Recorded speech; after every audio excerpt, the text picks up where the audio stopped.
아침이 즐거우면 하루가 행복합니다. 안녕하세요. 생방송 아침이 좋다의 김경섭입니다. 2월 14일 금요일 아침 이경림입니다. 최근 전국적으로 집값이 워낙 들썩거려서 정부가 다양한 부동산 안정화 대책을 내놓고 있습니다.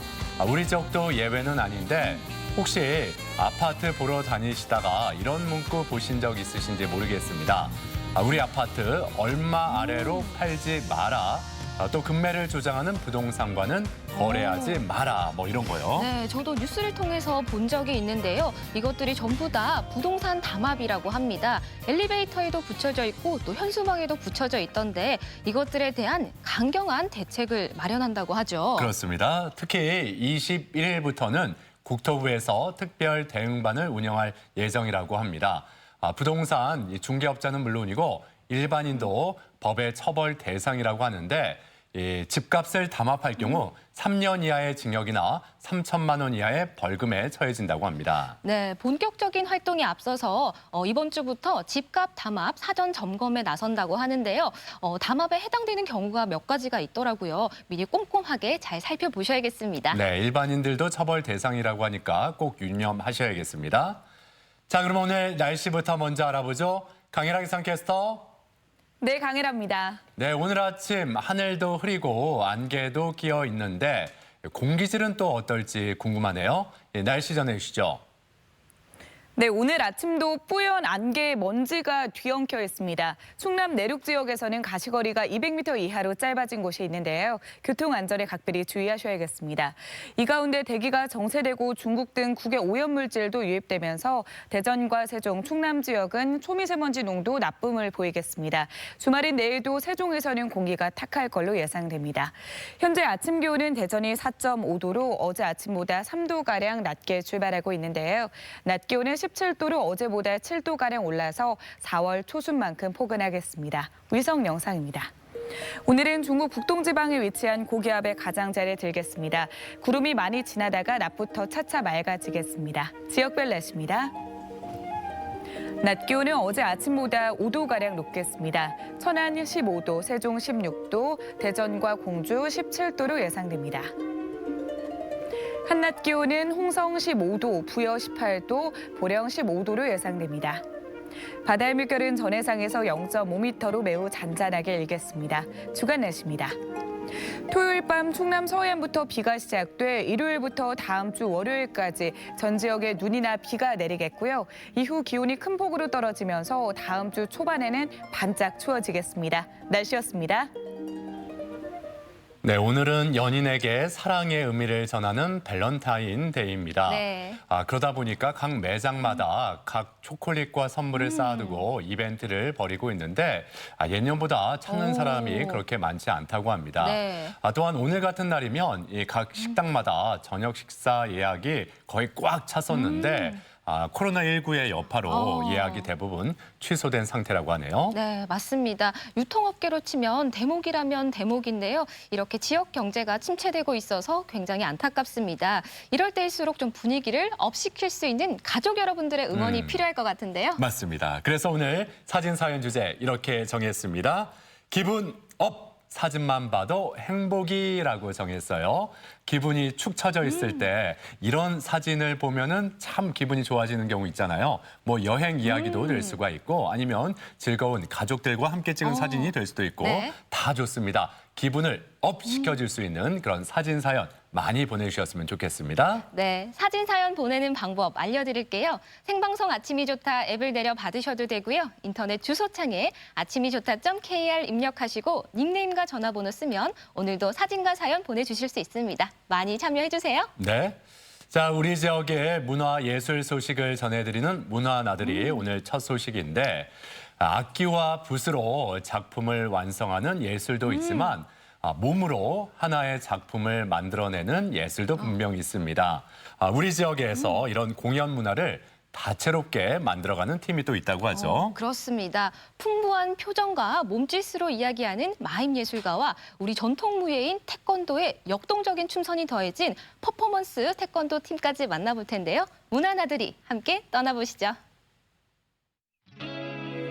음악, 미술, 연극 등 흔히 생각하는 예술의 장르를 넘어서는 새로운 시도로 지역의 문화 공연을 다채롭게 만들어가고 있는 특별한 아티스트들의 이야기. 문화나들이에서는 현대마임과 퍼포먼스 태권도를 선보이는 특별한 단체를 만나본다.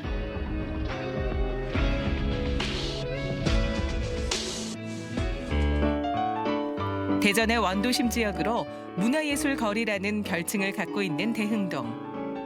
이곳엔 현대마임이라는 이색 장르의 대중화에 앞장서는 특별한 사람들이 있다.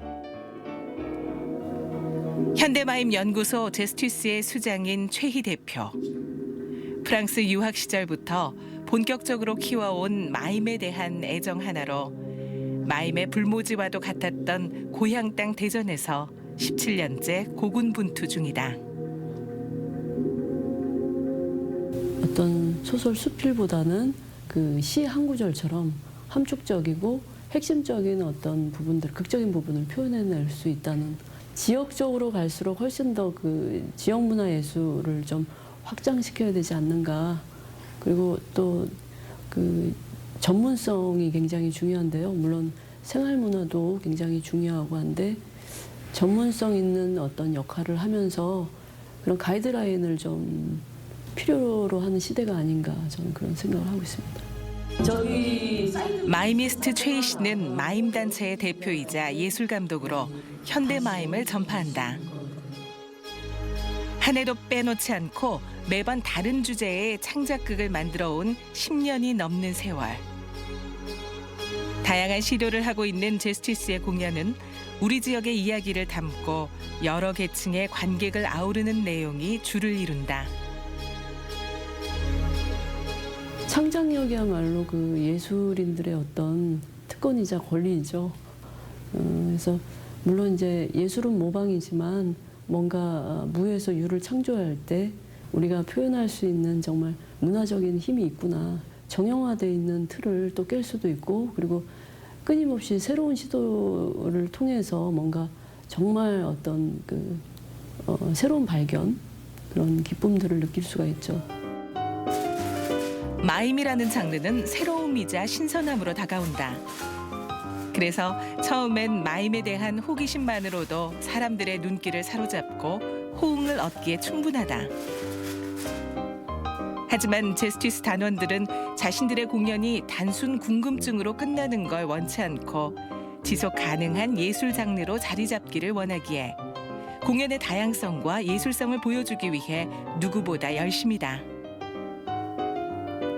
만졌을 때와 사라질 때 이 촉각의 느낌들이, 내 감정의 손의 감정들이 이렇게 멀어지는 것.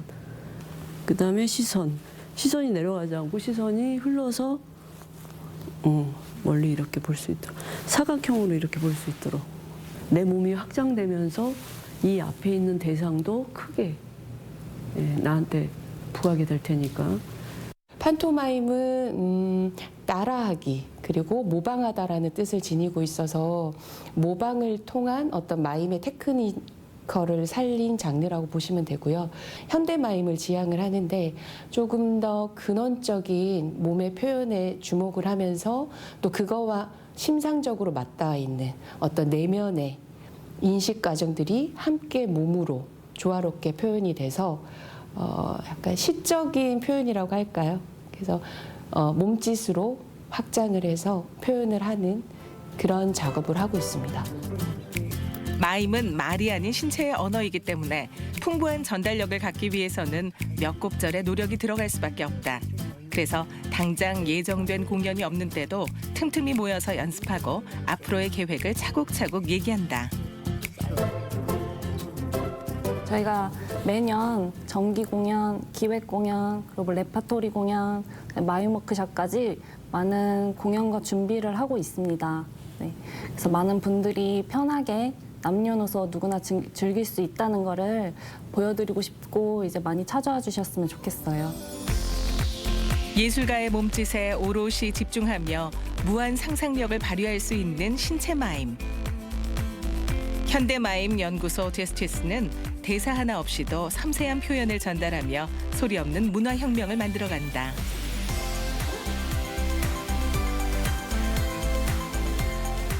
자기가 원하는 자기의 색깔을 좀 표현할 줄 알아야 될 것 같다. 그래서 특히 설명하기 어렵고 추상적인 부분이 있다 하더라도 그 부분을 과감하게 상품으로 내놔야 된다라고 생각을 하고 더불어 또 이제 관객하고 소통하는 부분도 해야겠죠. 그런 어떤 균형의 부분을 생각하고 있어요. 우리나라 전통 무예인 태권도의 화려한 변신. K타이거즈는 태권도를 기반으로 한 문화 콘텐츠를 선보이는 팀으로 단순히 스포츠가 아닌 문화예술 공연으로 태권도를 발전시키며 세계 속에 한국을 널리 알린다.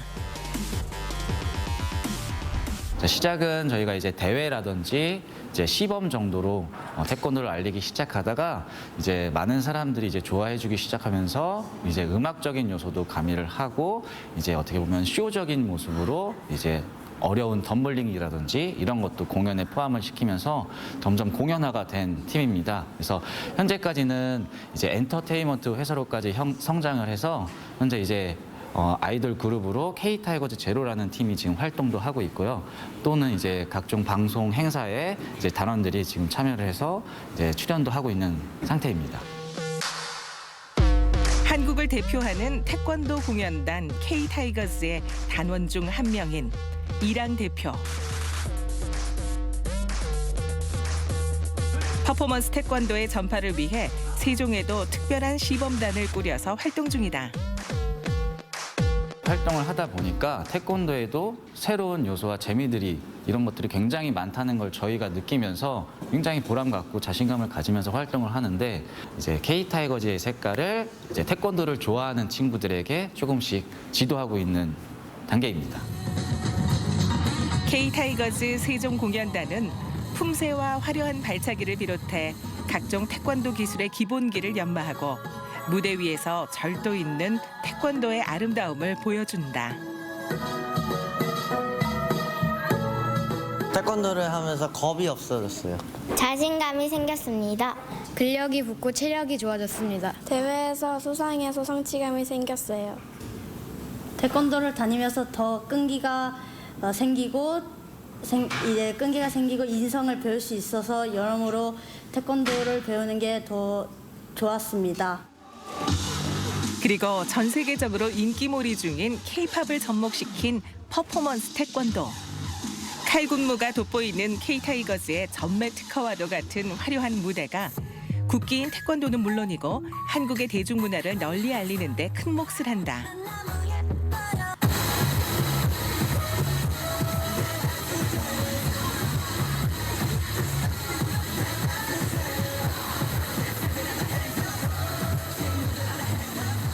그 원래 있던 노래와 동작을 어느 정도 따와서 살짝 절도 있는 태권도 동작을 넣으면서 태권도 느낌을 살짝 주는 거라고 생각합니다.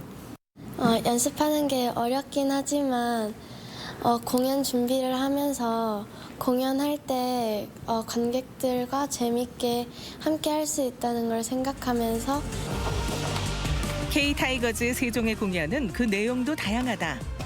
태권도에서 빠지지 않는 격파 시범도 공연 내용에 포함하는 등 다채로운 프로그램으로 흥미를 가득 채워나간다.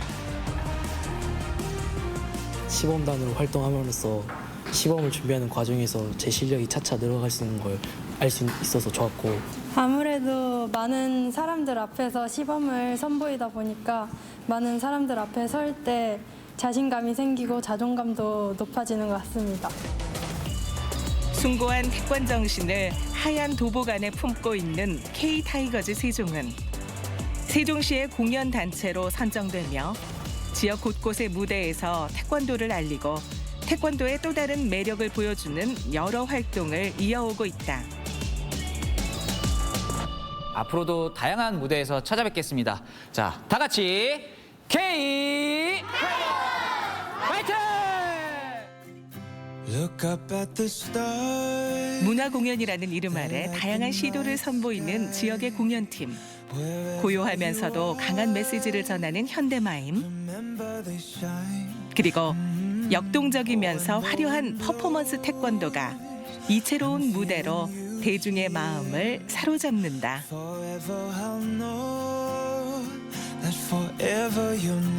네, 이 마임과 퍼포먼스 태권도를 만나봤습니다.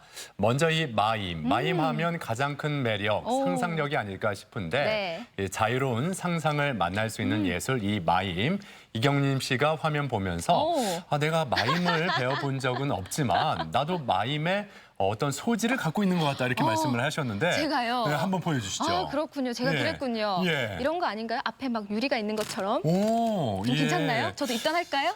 제가 그 마임까지는 인정을 못하고 네. 마까지는 인정할 수 있어요. 예, 하지 마라고요. 네. 예. 아무튼 좋습니다. 네, 입단하려고 했는데 예. 조금 포기를 해야겠네요.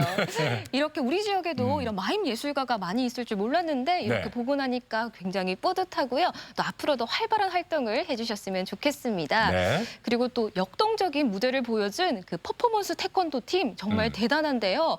지역 곳곳에서 활동을 하고 있다고 하고요. 요즘 또 오디션 프로그램에 등장한 뒤로 더 많은 인기를 얻고 있다고 합니다. 굉장히 멋있더라고요. 그러니까요. 이 덤블링하고 이 송판 깨기 하나하나씩 하기도 힘든데 네. 비트에 맞춰서 연속으로 가능하네요.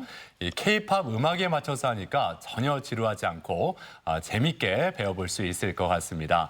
그러고 보면 우리 주변에 이렇게 몸으로 표현하는 예술이 참 많이 있어요. 그렇습니다. 이번에는 온몸으로 귀여움을 표현하는 귀요미 삼총사를 만나러 강릉으로 떠나볼 텐데요. 가족들과 함께 떠나도 더할 나위 없이 좋은 곳이라고 합니다. 귀요미 삼총사 만나러 강릉으로 함께 가보시죠.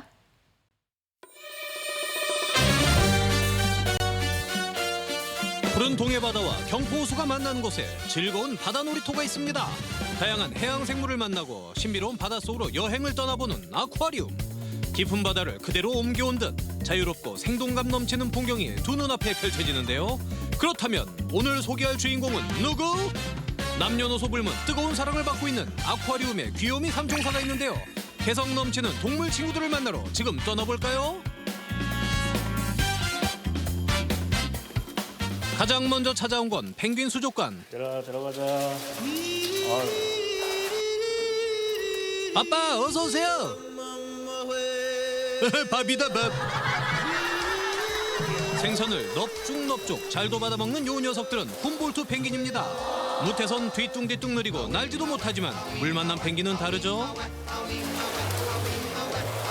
네, 굉장히 빠르고 이렇게 날렵하기 때문에 절대 느리다는 편견을 가지고 보시면 안 됩니다. 허리, 일로. 옳지. 그래서 그런데 가만 보니 펭귄들이 팔찌 같은 걸 차고 있습니다. 빨간색, 파란색, 색깔도 다양한데요. 혹시 촬영한다고 멋이라도 부렸니? 주황색 그리고 검은색의 친구들은 암컷입니다. 그래서 색깔별로 저희가 구별을 했습니다. 이름을 보면 좀 더 친숙하기 때문에 이제 이름을 보고 이 개체가 누구다. 저희 이쪽 이제 보이는 구멍 안들이 다 둥지이고요. 밖에 누가 왔나?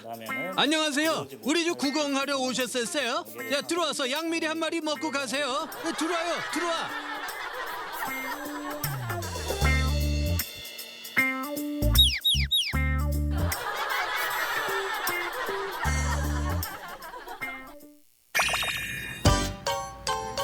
두 번째 주인공은 점박이 물범입니다. 연회색 오동통한 몸매에 점박이 무늬가 가득. 강아지처럼 온순하고 귀여운 외모를 자랑하는데요. 서해 백령도에 많이 살고 있는 친구들이죠. 반가워요.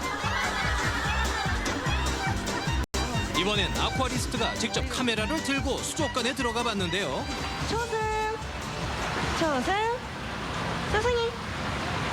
물 밖으로 얼굴만 빼꼼 내밀고 있던 녀석들. 이름을 부르자 금방 알아듣고 다가옵니다.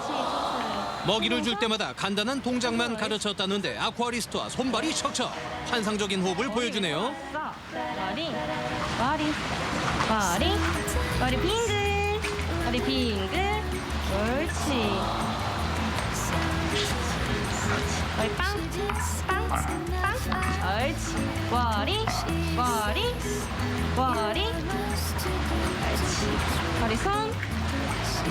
오. 제주 많은 점박이 물범도 많이 사랑해주세요. 아쿠아리움의 귀요미 삼총사 마지막 주인공은 수달입니다. 동글동글 귀여운 외모에 날쌘 수영 실력을 뽐내는데요. 천연기념물 제330호로 지정된 귀한 몸이기도 하죠.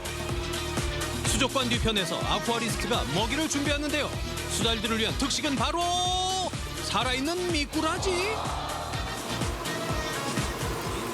저희가 수달 먹이를 이제 손질된 먹이를 주기도 하는데 원래 야생에서는 이제 살아 움직이는 생물을 주로 먹기 때문에 이제 활동성도 증가시킬 겸 이렇게 생미꾸라지를 급여를 하고 있습니다. 이제 수달들을 만나러 가볼까요? 잘해. 네, 들어오시면 돼요. 어머, 누구세요? 저 사람들은 누구야? 지금 좀 앉아 계시는 게 좀 좋을 것 같아요. 지금 이 친구들이 되게 경계심이 심한 친구들인데 지금 사람들이 많이 들어있다 보니까 지금 다 물속에서 지금 안 나오고 있잖아요. 수달이 경계심이 심해서. 누구세요? 우리 집에 왜 왔어요? 바로 얘가 애기들 아빠예요. 다로고 태어난 지 이제 10년 됐어요. 어디 보자. 냄새가 나. 이거 미꾸라지 냄새가 나는데. 잘해. 잘해, 일로. 잘해. 오늘 메뉴 아니야, 좀 잘해, 볼까? 기다려. 이달해. 옳지. 아니야, 이달해. 밥 안 줄 거야? 일로 와, 안 주면 나 기다려. 간다. 이달해. 이 친구 엄마고 이제 태어난 지 5년 됐어요. 이렇게 막 식성도 되게 강하고 이제 호기심이 굉장히 많은 친구예요. 그게요, 제가 식탐이 있는 건 아니고요. 애 키우려면 많이 먹어야 되거든요. 참, 우리 애들 보여드릴까요? 저 따라오세요. 이쪽으로. 우쭈쭈, 내 새끼들 귀엽죠? 날 닮아서 얼마나 예쁜지 몰라. 바로 그렇게 먹고 싶어? 새끼 수달들은 밥대 모르고 잠에 푹 빠졌는데 육아는 뒷전. 제 밥그릇 챙기기에 바쁜 수달 부부. 너희들 이대로 되는 거니? 왜 너만 나와서 먹어? 응? 잘해야. 애기들 어딨어? 애기들도 줘야지, 애기들도. 왜 자꾸 와? 아우, 거참 말 많네. 미꾸라지나 그냥 더 던져봐요. 그래, 이 맛이야. 아우, 맛있어. 원래 성은 없었는데 이전 담당자께서 이씨셔가지고 그냥 좀 친근감 있게 부르려고 이제 애들 이름에 자기 성 붙이셔서 이제 이다로, 이달에 이렇게 부르셨는데 저도 제 성을 붙이기보다는 그게 좀 더 편해가지고 그냥 편하게 그렇게 부르고 있어요. 네? 이때 슬며시 제작진에게 다가온 수달 한 마리. 요리조리 냄새를 맡으며 낯선 방문객을 탐색하기 시작했는데요. 덕분에 얼음이 돼버린 제작진. 가만히 계시면 될 것 같아요. 달고, 이달고. 아, 그거 누구요? 아, 우리 집에 왜 온 거요? 그거 혹시 먹을 거 없어? 그 주머니 좀 내 뒤져볼까? 그 멸치 한 마리 나올 때마다 한 대야. 자칫하면 물 수도 있거든요. 근데 물리면 굉장히 아파요. 달고, 달고. 달구의 탐색전이 끝나니 이번엔 새끼 수달들이 조금씩 얼굴을 내미는데요. 가까이 다가오진 못하고 눈치만 보네요. 바로. 애기들 어딨어? 애기들. 저 부르셨어요? 이번엔 커다란 담요를 펼쳐주는데요. 수달은 무태소도 생활하기 때문에 털을 말려주는 거랍니다. 달봉아. 에이, 스킨케어를 좀 해볼까? 요렇게 이 케어? 아이, 좋아. 한참 털을 말리던 수달들 조금씩 장난이 심해지는데요. 엄마, 아빠, 싸우지 마세요. 설마 싸우는 건가요? 금슬 좋은 수달 부부인 줄 알았는데 알고 보니 이혼 직전 사랑과 전쟁? 잘해. 너가 말려야지. 지금 새끼를 낳은 지 이제 6개월 정도 지났거든요. 엄마는 몸이 회복될 그런 단계인데 이제 아빠는 계속 짝짓기를 하고 싶어 해가지고 지금 둘이 좀 종종 이렇게 좀 다투면서 좀 장난치면서 좀 가끔 격하게 싸울 때가 좀 많아요. 상남자 다로의 애정 표현이 좀 과했던 거네요. 그 사랑 싸움은 좀 못 본 걸로 해주셔 선수끼리.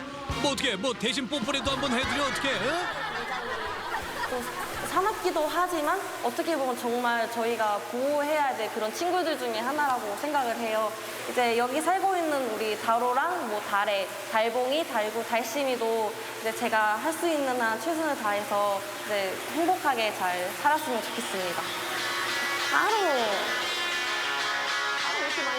펭귄과 물범, 수달 친구들까지 아쿠아리움에 살고 있는 귀요미 삼총사.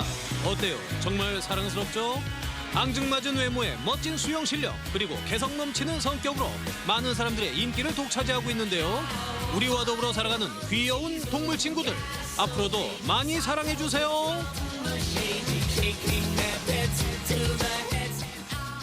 네, 아쿠아리움의 귀요미 삼총사 만나봤습니다. 네. 펭귄과 물범 그리고 수달까지 아기 수달이 참 귀여운데 네. 요즘에 또 펭수가 대세 아니겠습니까? 맞습니다. 그래서 펭귄 보러 많이들 찾는다고 합니다. 특히 아이들과 함께하면 아이들이 참 좋아하겠어요. 그러니까요. 예. 또 이달구 너무 귀엽죠. 이름도, 이름도 달구예요. 이렇게 사육사를 엄마로 생각하고 잘 따르는 모습도 너무 사랑스럽고요. 이렇게 아쿠아리움에 가서 동물과 교감을 하다 보면 아이는 물론이고 어른도 제대로 힐링이 될 것 같습니다. 강원에서 온 귀요미 삼총사 소식 잘 봤습니다.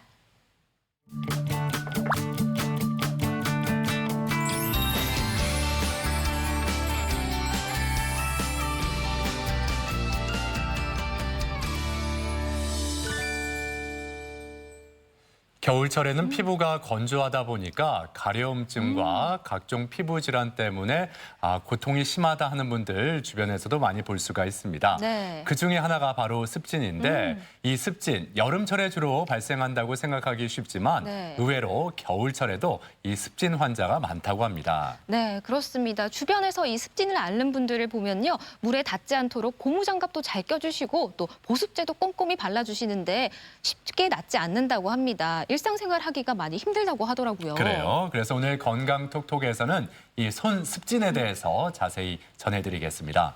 오늘 도움 말씀을 위해서 이혜민 피부과 전문의 나오셨습니다. 어서 오세요. 어서 오세요. 네.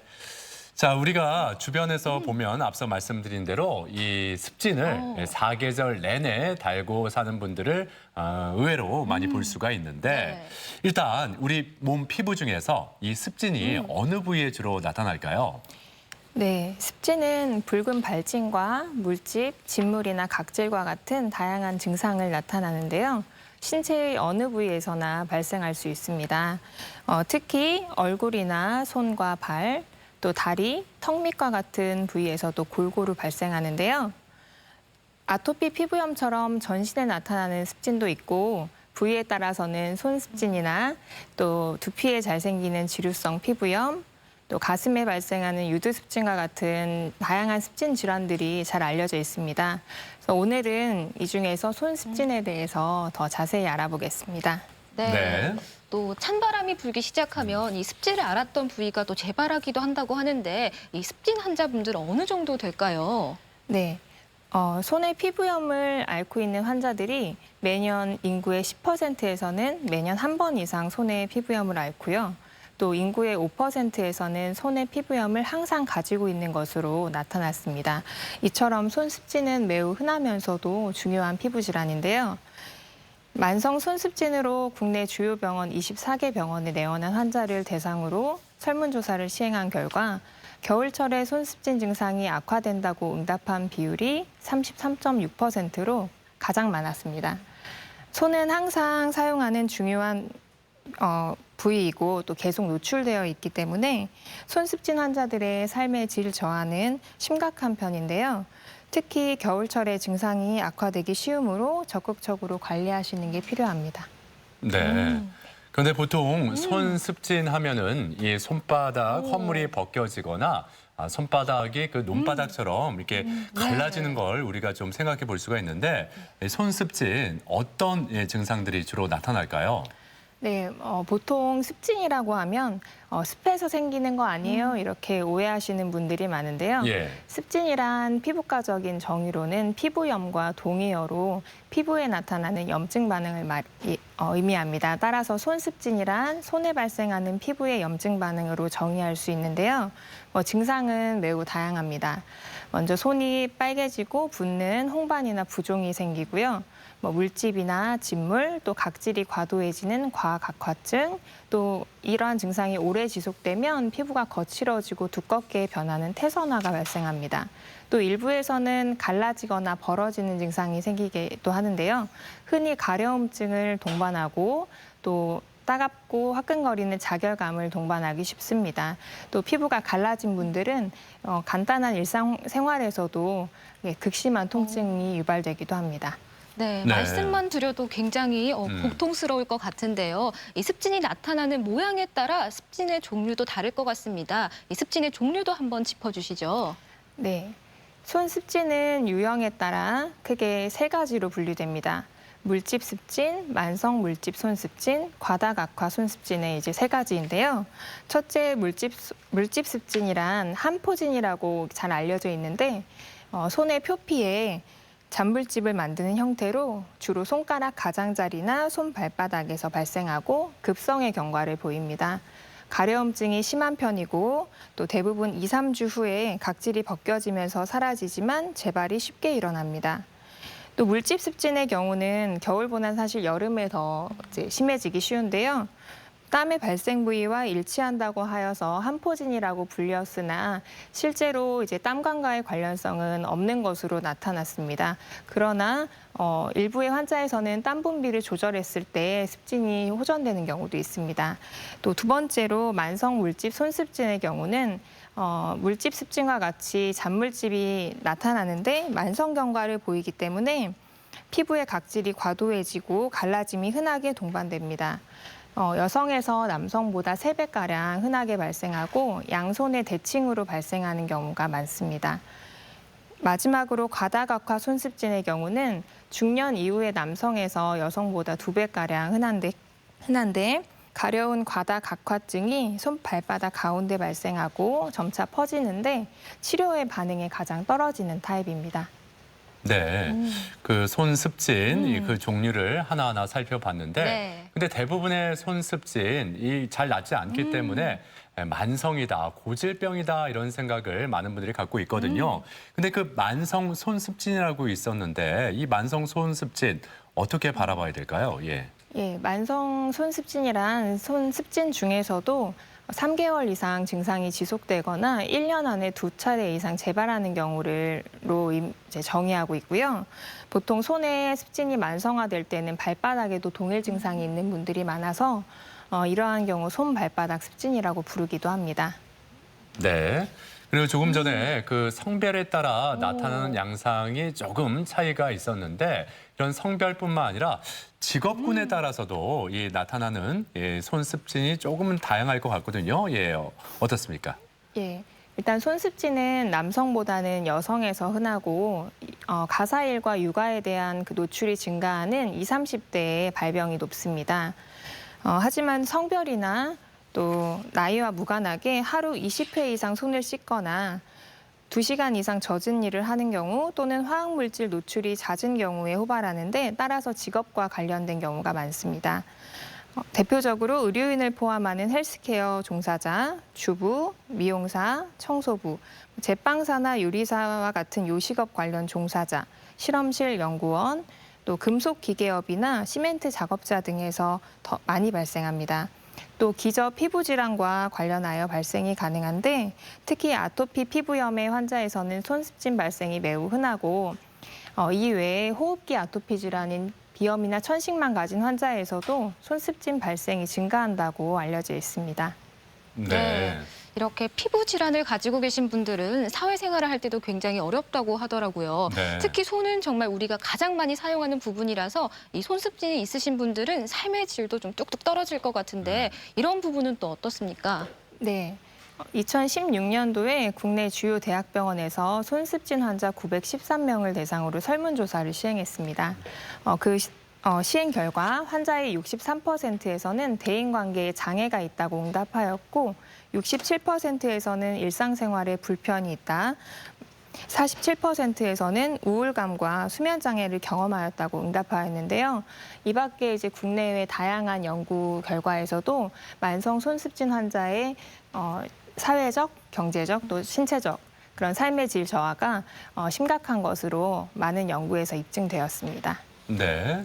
그리고 앞서 손습진이 잘 걸리는 직업군을 살펴봤는데 네. 아무래도 그 물을 많이 만지게 되는 그런 직업군에서 손습진도 많이 나타난다라는 양상을 볼 수가 있었는데 이 외에 또 어떤 원인 때문에 이 손습진이 나타날 수 있을까요? 네, 손습진의 정확한 발병 기전은 아직까지 명확하지 않은데요. 다양한 내외인성 요인들이 발병에 관여하는 것으로 알려져 있습니다.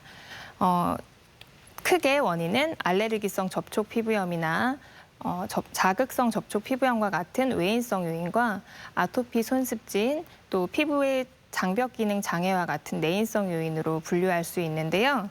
먼저 손습진의 가장 흔한 외부 요인으로는 비누나 세제와 같은 자극 물질을 사용하거나 만성적으로 물을 접촉하는 것으로 알려져 있고 이러한 원인들이 자극성 손습진을 유발합니다.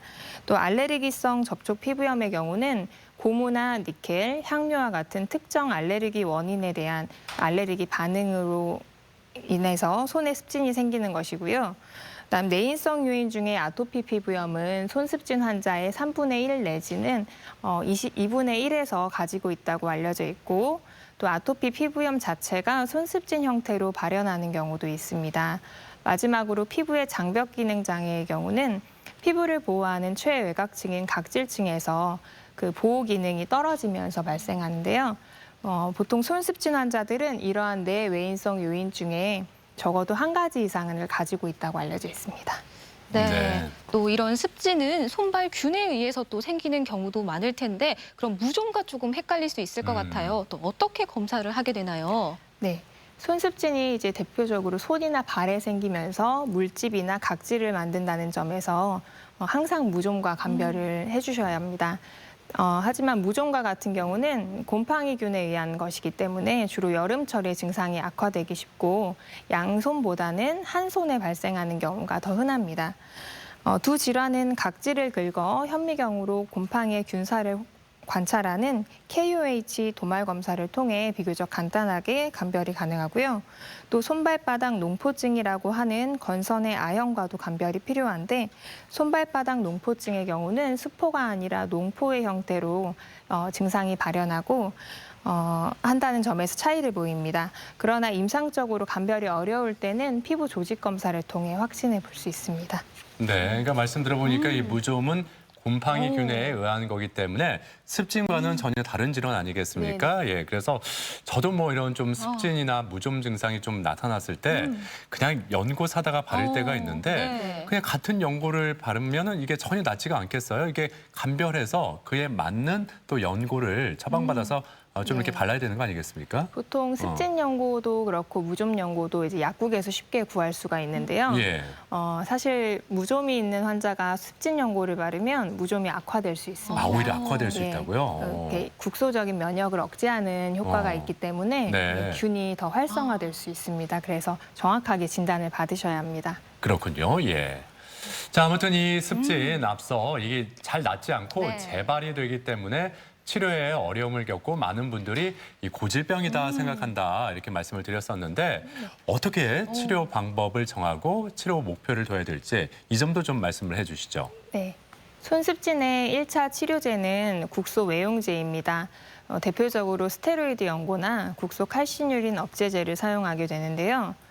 타입에 따라서는 과다 각질형의 경우 우레아와 같은 각질 연화제가 포함된 연고를 병행하시면 도움이 되고 또 물집이나 진물이 많은 타입에서는 생리식염수를 이용한 냉찜질을 하시면 진물이 흡수되는 데 도움이 됩니다. 하지만 만성 손습진 환자들은 이러한 연고 치료에도 호전이 안 되거나 치료에 저항하는 경우가 많은데요.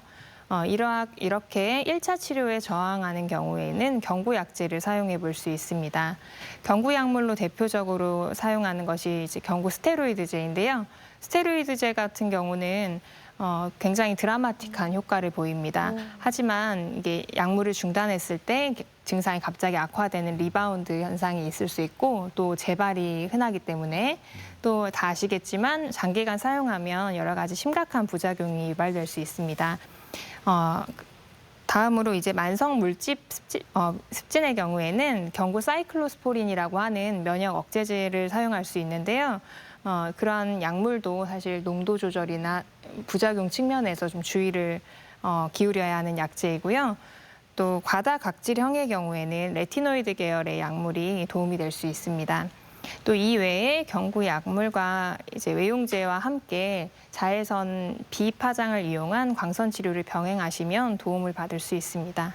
네, 근데 그 말씀을 들어보니까 이 손습진의 어떤 치료 목적, 완치가 아니라 그때그때 그 완화의 개념으로 좀 받아들여야 되지 않을까 싶은데 네. 제가 맞게 생각하는 건지 이런 점도 궁금하네요. 예, 손습진이 굉장히 흔한데 저도 치료를 해보면 예. 정말 어려운 질환입니다. 치료를 해준다기보다는 증상을 조절한다는 개념으로 이제 가는 경우가 많거든요. 예. 그래서 조금 제한점이 있습니다. 아, 그렇군요. 예. 네. 이렇게 손습진에 대한 치료 방법까지 이야기를 나눠봤는데요. 가장 중요한 건 그 일상생활 속에서 예방 방법이 아닌가 싶어요. 좀 어떻게 생활을 하면 미리 예방을 할 수 있을까요? 네. 만성 손습진 예방에 있어서 첫 번째로 중요한 것은 원인이 될 만한 이유가 있는지 찾아보시는 겁니다.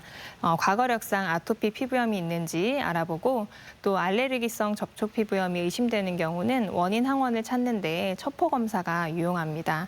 또 직업적으로나 습관적으로 손을 자주 씻고 있지 않은지에 대해서 점검할 필요가 있습니다.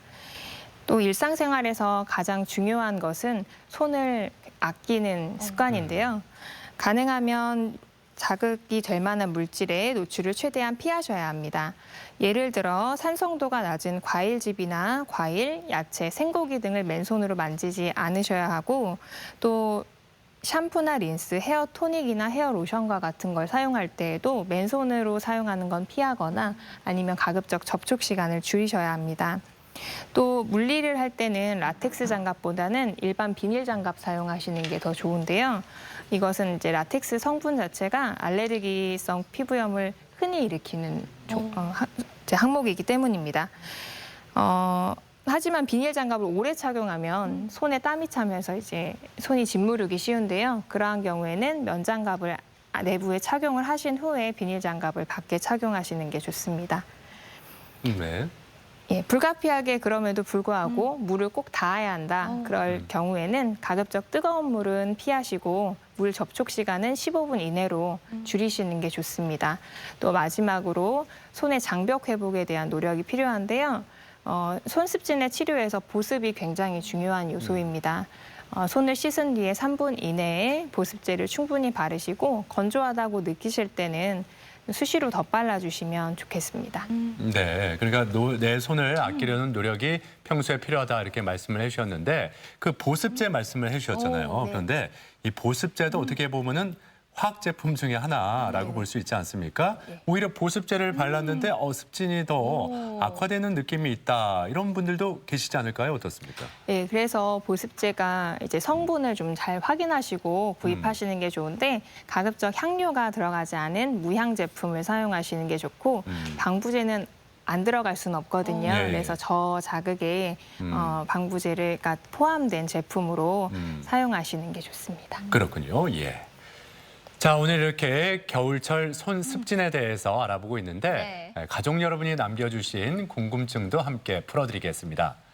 자, 먼저 히터 앞에 있으면 손이 더 건조해지면서 간지러운데 이 손습진에 난방이 안 좋은가요? 이렇게 질문을 하셨어요. 네. 아시겠지만 적당한 것은 항상 괜찮지만 과도한 것이 문제가 됩니다. 그래서 과도한 난방 시에는 실내 습도가 낮아지면서 손이 건조해지기 쉬운데요. 이로 인해서 습진이 악화될 수 있고 또 과도한 난방 열은 습진 자체에는 영향을 주진 않지만 가려움증이나 자결감 같은 증상이 뜨거워지면 심해집니다. 그래서 적당히 난방을 하시는 게 중요하겠습니다. 네. 혹시 뜨거운 느낌을 받았을 때 좀 찬 얼음을 댄다든지 그건 괜찮은 걸까요? 뭐 시원하게 해주시는 것은 문제가 되지 않습니다. 네. 그리고 다음 질문 한번 드려보도록 하겠습니다. 친구가 손에 습진이 있는데 최근 들어 점점 손목으로 습진이 올라온다고 합니다. 이 손 습진이 점점 번질 수도 있나요? 라고 질문 주셨어요. 네. 손습진은 일반적으로 손에만 국한되어 발생하는데 그 기저 원인에 있어서 아토피 피부염이 있는 분이거나 또 알레르기성 접촉 피부염과 같은 문제가 관련이 되어 있는 경우에는 조금 더 번질 수가 있습니다. 네. 자, 그리고 다음 질문입니다. 네. 손을 씻은 후에 핸드크림을 자주 발라줍니다. 그런데 핸드크림을 바르고 나면 촉촉한 느낌도 잠시 금세 뻣뻣해지는 느낌이 듭니다.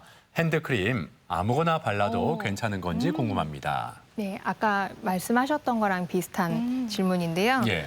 가급적이면 향료가 적은 것, 그리고 보존제가 적은 것을 사용하시는 게 좋고 또 요즘에 나오는 보습제에는 세라마이드라든지 콜레스테롤, 자유지방산이라고 하는 피부 장벽을 보호해주고 회복시키는 성분이 함유된 보습제들이 많이 나와 있습니다. 네. 그래서 이러한 제품들을 사용하시도록 권장합니다. 그러니까 이렇게 핸드크림, 보습제를 나에게 맞는 걸 골라서 써야 된다고 말씀하시면 좀 이렇게 손습진 있는 분들 입장에서는 어려울 수도 있거든요. 네. 가장 쉬운 방법이 병원에 가서 네. 전문의에게 좀 상담을 받은 후에 처방을 받아서 좀 이렇게 쓰면 어떨까라는 생각이 드는데 그런 방법도 있습니까? 예. 네, 병원에서 판매하는 그 보습제 중에서 의료용품으로 등록되어서 또 이제 실손보험 보장이 되는 보습제도 많이 나와 있습니다. 그러한 제품들이 말씀드린 세라마이드와 같은 성분들이 포함이 되고 네. 또 향료가 없습니다. 그래서 정확하게 진단을 받으시고 병원에서 내원하셔서 처방받으시는 게 가장 좋습니다. 그러니까 혼자 고르기 어렵다 하는 분들은 그런 방법도 한번 이용해 보시면 괜찮을 것 같네요. 예. 네. 또 제가 좀 질문 드리고 싶은 건데 요즘 또 손 씻기 굉장히 중요하게 생각하잖아요. 중요하죠, 예. 그런데 이런 손 습진이 있는 분들은 손을 씻고 나서 또 이런 알코올로 소독도 많이 하시는데 이게 괜찮을까요?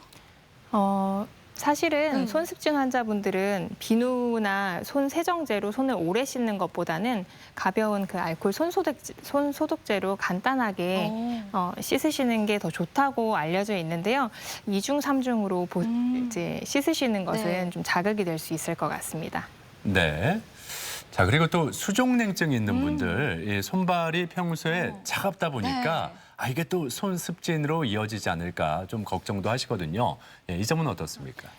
아직까지는 그 손발의 온도와 그 습진과의 발병에는 명확하게 관련성은 없는 것으로 알려져 있습니다. 네, 그렇군요. 예.